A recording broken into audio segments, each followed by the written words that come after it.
makes sense.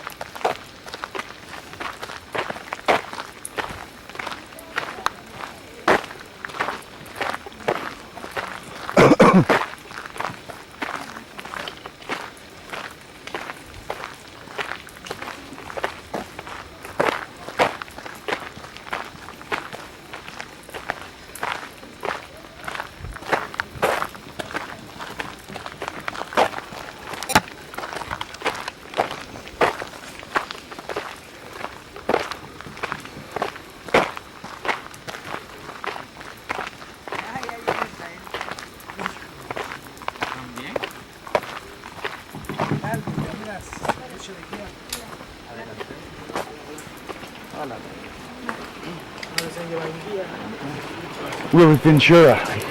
Tickets for the video. Ventura. Gracias. Hello.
Together, always one behind the other. It doesn't matter if we are two, one behind the other. Sense of protection, it was all made of stone. The wall is giving the name to the city, Tulum, the oldest city. And the wall is going to be seen from the north, west, and south. To the east, there is that elevation, there is the cliff, so not needed of a wall.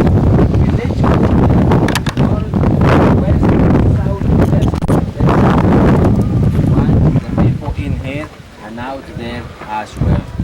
When the archaeologists, the explorers came to Tulum, it was all the jungle.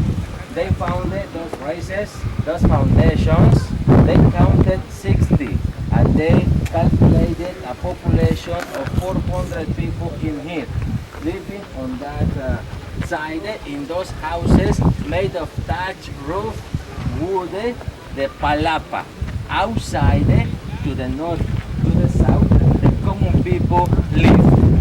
And on both sides, because to the west, behind the wall, there is the swamp and there is the ocean on that side. Only the leaders of the people out there could come in those ceremonies to be instructed, and later they go out to communicate those instructions to the farmers, to the hunters, to the fishermen. So they go over there and the upper class in here. Let's walk over here.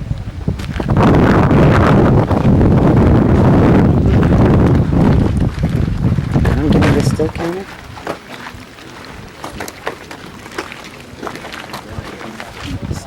Some of the trees and the bushes were growing in the stone houses, like those we can see today. So the roots, the trees destroyed a part of this. That's why we can see this color today. It has been part of the restoration. But if we pay attention, there is still a layer or remains of a layer of stucco that was covering, protecting the wall, and then painted in different colors. Up there was a thatch roof. There was not a stone roof. The poles, those openings up there is the evidence of this. There were sticks coming down to the columns, a reclining roof for the rain principally, and well, 2 rooms and the hall in the middle. In the center of the house, there is a hole where they used to bury the people. It was better to raise a platform like this to bury different people in there instead of digging a hole in the rock. You can see this is extremely rocky, but it was much better to use this for different bodies belonging to the family in here. That is the tomb. It goes to the ground level. It is not deep, but the peculiar of this is the shape of this. It is a cross in shape. Let's walk over here and let's get the shape.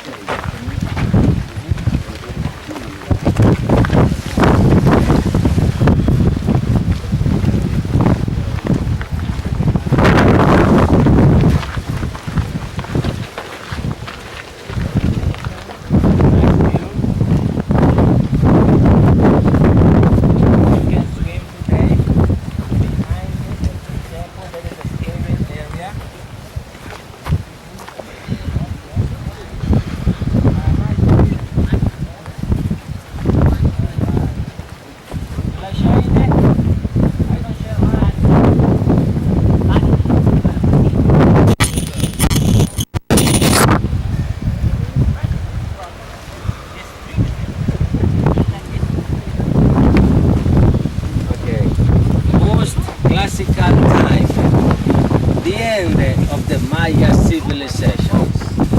Why did they leave the cities? Different reasons. In the beginning, the buildings were really big, huge.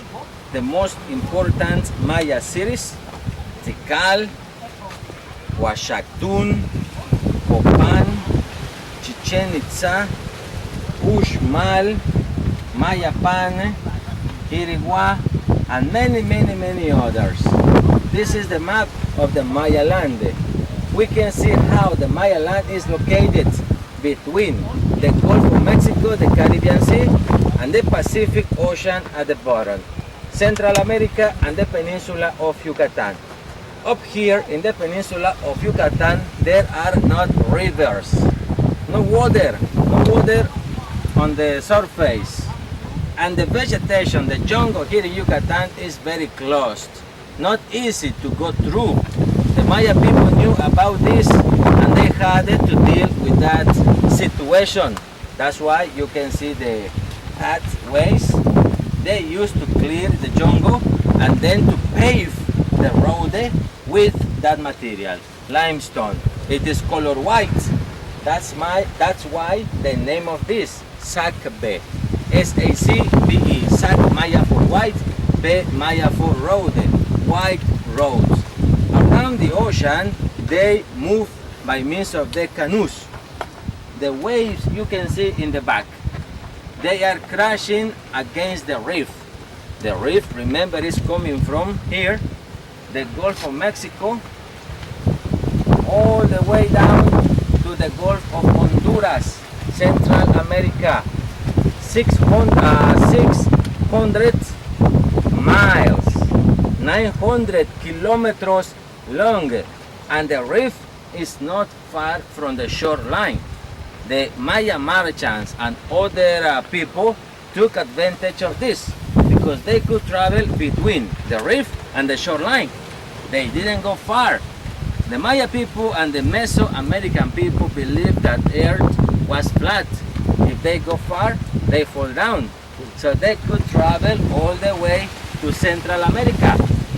Once they get to Central America or Tabasco or Chiapas, for example, they could cross from the Caribbean Sea to the Pacific Ocean, and then they could go to other Maya cities, but always following the reef.